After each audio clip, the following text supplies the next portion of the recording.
Bütün sokak lezzetlerini bulabileceğiniz noktalardan bir tanesi. Aynı zamanda Avengers Gwangjung. Age of Ultron filminin Kore'deki sahnelerinin çekilmiş olduğu yerlerden bir tanesi. Annyeonghaseyo. İçeride hem böyle görebiliyorsunuz, aynı zamanda beraber oyun falan oynayabiliyor musunuz? Gelip böyle kucağınızda falan uyuyormuş falan. Ay. Aşağı kütüphane nerede diye sordum. Muhtemelen beni kütüphaneye götürüyor ya. Koreliler gerçekten inanılmaz yardımseverler bu konuda. Arkadaşlar Güney Kore'deyseniz tabii ki içeceğiniz şey soju. Soju ile beraber birayı karıştırıyoruz. Bana saldırma, tamam mı canım? Bak ben seni seviyorum şu anda. Oh. Hazırsanız Güney Kore serimiz başlıyor. Evet arkadaşlar, 7 aydan sonra ilk defa ekran karşısındayım. Herkese selamlar. Güney Kore, Seul'deyim şu anda. Ve Seul'deki en ikonik turistik noktalardan biri olan Enseul Tower'dayım. Namsan Parkı'nın içerisinde bulunan devasa bir nokta. Burada tabii ki meşhur bir nokta var. Kuleye çıkmadan önce aşk kilitlerinin bulunmuş olduğu yerler mevcut ve yol boyunca binlerce görebiliyorsunuz. Ayrılmama dileği, sonsuz aşk ve bağlılık dilekleri dahilinde böyle yol kenarlarına görmüş olduğunuz şekilde asıyorlar, bağlıyorlar ve bir ömür mutluluk diliyorlar tabii ki. Çok güzel bir nokta. Evet arkadaşlar, şimdi Enseul Tower Namsan Parkı'nın tepesinde bir noktada bulunuyor. Tepe noktası burası ve şurada da hemen Enseul Tower bulunuyor. Yani buranın tepesine falan da çıkılabiliyor ama hani ya çıkma ücreti falan, bilet ücreti ortalama 26.000 won. O da güzel bir fiyata tekabül ediyor. Bir de zaten yukarıda bir Fransız restoranı var. Grill restoran, barbekü falan yapabileceğiniz bir nokta. O nedenle hani ben çıkmayacağım. Zaten hani Namsan Parkı'nın bu bulunmuş olduğunuz yer dahilinde yani birçok noktayı zaten görebiliyorsunuz. Yani Seul'ün neredeyse tamamını görebiliyorsunuz.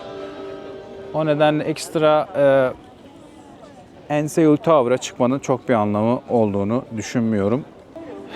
Evet arkadaşlar, şimdi buraya geldiniz ama açsınız veya susuzsunuz. Buraya hemen böyle güzel bir tane 7-Eleven açmışlar. Suyu falan alabiliyorsunuz. Hani böyle yani Güney Kore'de genel itibariyle böyle turist kazıklayayım falan kafası kesinlikle yok yani. Hiçbir noktada ben göremedim. Biraz belki bu hediyelik eşyaların bölgeye göre, bulunduğunuz yere göre fiyatı pahalı olabilir de zaten fiyatı da yazıyor yani. Sizi mecbur bırakmıyor. İster alırsınız, ister almazsınız.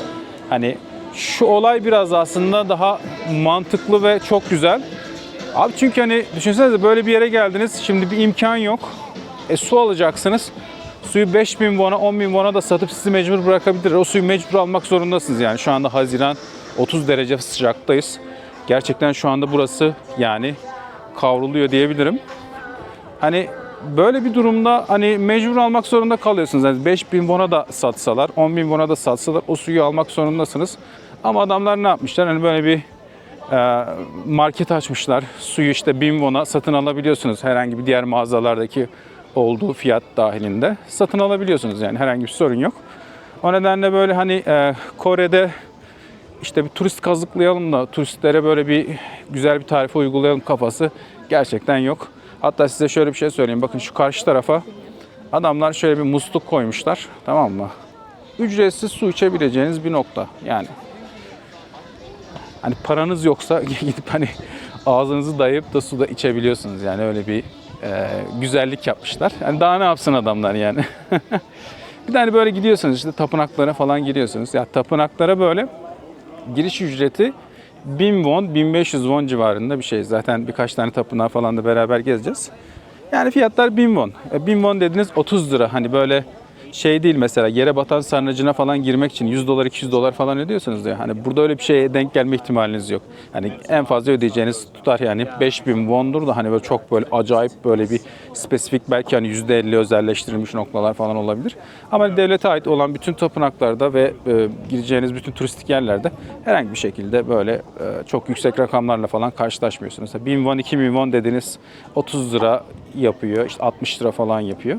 Yani bu da gayet makul ve mantıklı fiyatlar diyebilirim. Olabildiğince hani burayı gezerken Haziran ayı, Temmuz ayı falan değil de biraz daha böyle Nisan ayına falan denk getirmeye veya Eylül-Ekim ayını falan denk getirmeye özen gösterin. Hani Nisan, Mart, Haziran'a bırakmayacak şekilde, hatta Mart ayının bile ortalarına kadar diyebilirim. Çünkü buranın sıcağı gerçekten aşırı bir şekilde rahatsız edebiliyor.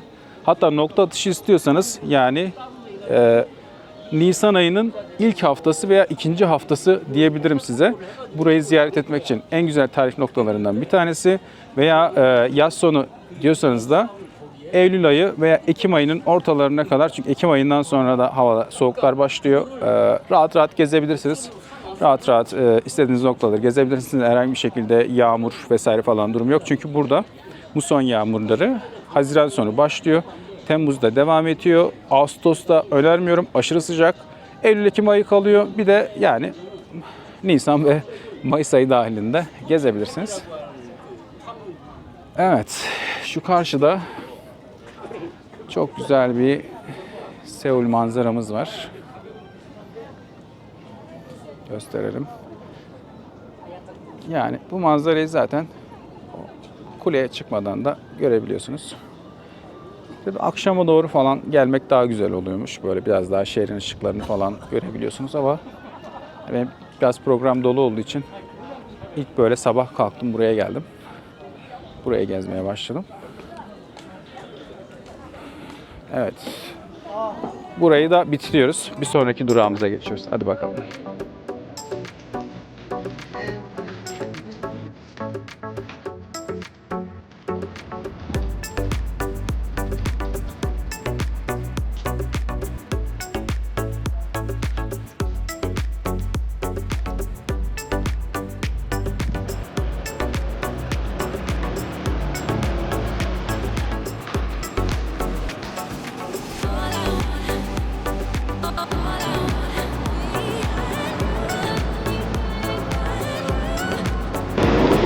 Evet arkadaşlar, gezmiş olduğunuz ülkelerde sokak lezzetlerini denemeden edemiyorsanız burası Güney Kore'nin Seul şehrindeki sokak lezzetlerini bulabileceğiniz noktalardan bir tanesi Gwangjong Market. Daha önce buraya geldim, birkaç sokak lezzetlerini denedim.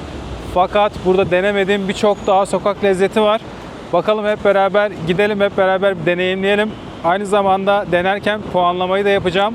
Videoyu kaydetmeyi, not almayı unutmayın. Eğer Güney Kore'ye ziyaret gerçekleştirecekseniz kesinlikle bu puanlamayı dikkate alın. 6 üzeri genel itibariyle denenebilir. 6 ve 6 olacak şekilde de 6-6 şeklinde. Çok fazla tavsiye etmiyorum. Hep beraber deneyelim.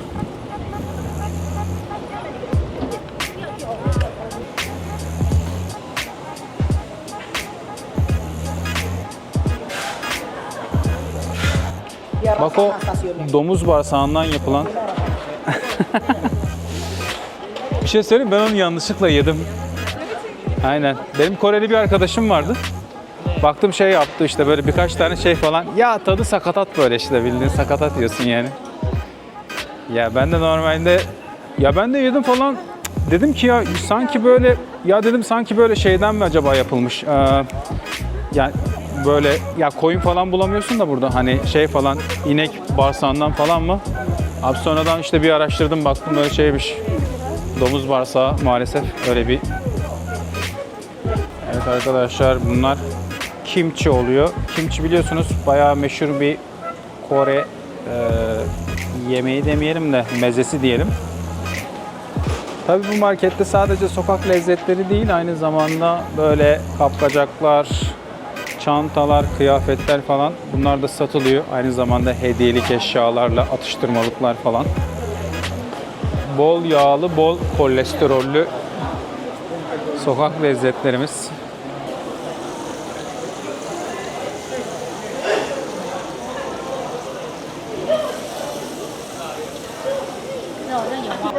$1,500. Ha, 1,5'muş. Normalde 500. Birçok yerde 500 de burası biraz pahalı. Sen beğendin mi onu? Ya tadı fena değil. Şöyle bir menümüz var. Bakalım. Ha, bak şu geçen yedim dediğim var ya, şu Pork Sunday, Korean Blood. Yok bu değil ya. Yok bu değilmiş. Ha şu bak şu. Bu. Bak var ya şu. Benimki de bu. 5.000. Tamam, o iyi. Şöyle dur bakayım ne varmış burada. Donut'un şey hali bunu ya. Donut'un yuvarlak hali. Yani top şeklindeki hali. Arkadaşlar Güney Kore'deyseniz tabii ki içeceğiniz şey soju. Soju ile beraber birayı karıştırıyoruz. Böyle güzel bir aroma elde ediyoruz. Hemen. Şöyle önce. Bir dakika. Önce soju. Önce sojularımızı dolduralım. Tabii bunu normalde sek içenler de oluyor da sek içme değil de biraz daha birayla karıştırmak daha mantıklı. Yani genelde Koreliler bunu birayla karıştırıyorlar. Böyle biraz daha tadı yumuşamış oluyor. Çok fazla hissetmiyorsunuz. Ama tabii ki dikkat etmeniz gereken şey var. Çabuk sarhoş ediyor. Oneson handa. Cheers. Arkadaşlar tteokbokki benim daha önce denemiş olduğum sokak lezzetlerinden biri olduğu için tadını biliyorum. Ama puanım tabii ki 10 üzerinden 7 diyebiliriz. Çok yumuşak bir tadı var. Böyle jölemsi bir kıvamı var. İşte sosla beraber biraz genelde acı geliyor ama acısız da isteyebiliyorsunuz tabii ki. Yani denenebilir. Korkmanıza gerek yok. Herhangi bir tehlikesi yok. Ama bunu neyle yapıyorlar bilmiyorum. Baksana pirinçten yapıyorlar değil mi? Doğru. Pirinçten yapıyorlar aynen. Şimdi birazdan fish cake var, onu da deneyeceğiz. Onu daha önce denemiştim. Evet arkadaşlar, ikinci yemek geldi. Pindetto diye geçiyor. Şöyle değişik bir kek türümüz var. Yanında soğanımız var. Bakalım. Tadına bakacağız birazdan. Şimdi deniyoruz. Bunları nasıl yiyeceğiz acaba? Bak şöyle yapacaksın önce. Bak şöyle yapıyorsun önce. Tamam mı? Kendi tabağına alıyorsun önce. Bak bunu başarabilmek öncelikle zaten önemli. Bunu yaptıysan her türlü yersin. Tamam mı? Bak ben şöyle tutacağım. Sonra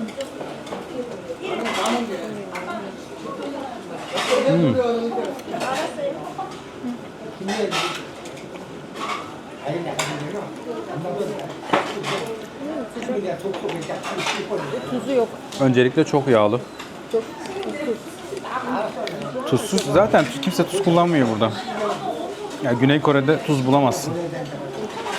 Sen şekerli olmadığına dua et. hiç tadı yok ya tuzsuz. Yani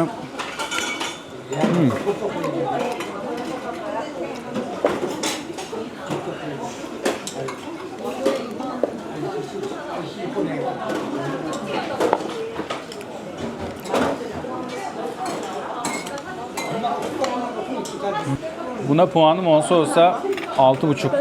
6,5 falan. Yani. Bizim mücvere benziyor. Mücver hiç yemedim.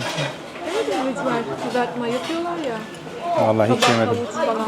Ben mücverin adını duydum da hiç daha önce yemedim ya.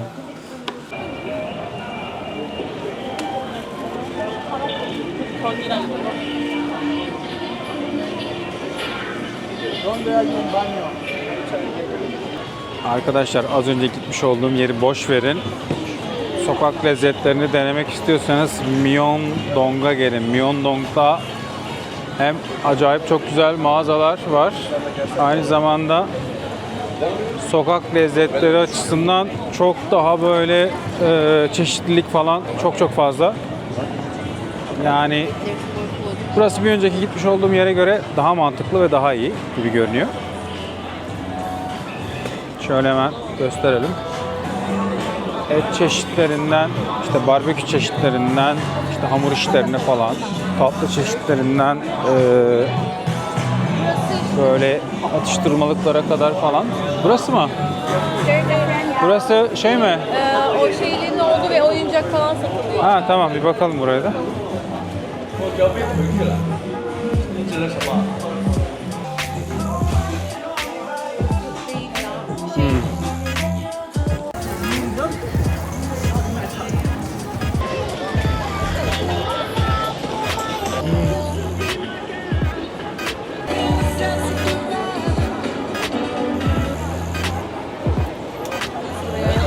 Aynen. Bir daha gelmek lazım. Bakacağım bir şeylere orada.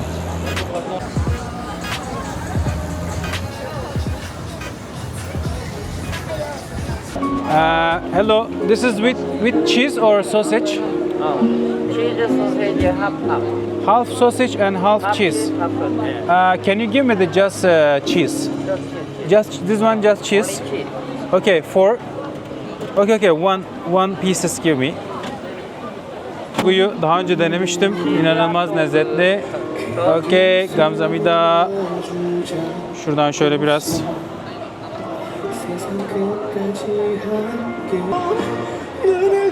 Bunu daha önce denemiştim. Gerçekten çok lezzetli. Buna 10 üzerinden 9 puan veriyorum.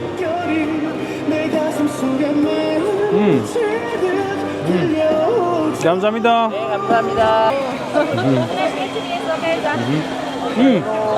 감사합니다. 감사합니다. Sorry, this one is with honey. This is honey. Only sugar. Only sugar. Sugar and water. Sugar and water. You can eat it. Okay. Yani bu da meyve, sadece üzerine şeker, bir de su.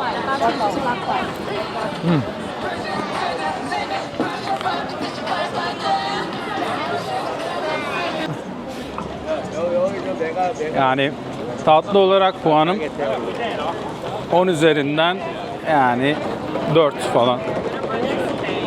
Çok bir esprisi yok yani, çok bir. Hah, bak al sana 15 katlı Olivyank. Ya ben seni buraya bırakayım, sabah almaya gelirim tekrar. Değil de Değil. Yani